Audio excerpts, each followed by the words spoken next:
Mostly, we have a large amount of data in which we want to put serial numbers without any error in series numbers after using other functions such as removing duplicates.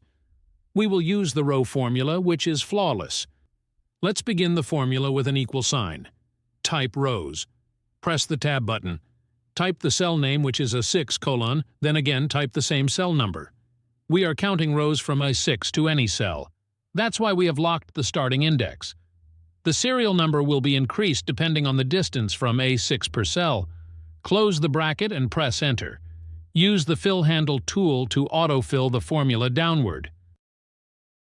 Another way is to put the series without any flaw in the dataset.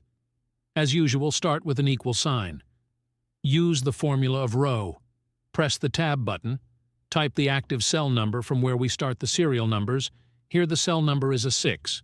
Close the bracket. In order to start the serial numbers at 1, we then need to subtract the row number of the column heading cell, which is A5. This is accomplished using an absolute reference to the cell with the column heading. Close the bracket and press Enter. Use the Fill Handle tool to autofill the formula downward. No issue occurs when we insert or delete any row due to duplicate. When we insert a row, the new row number is blank, but the next row number is changed automatically. We only use the click and drag trick here.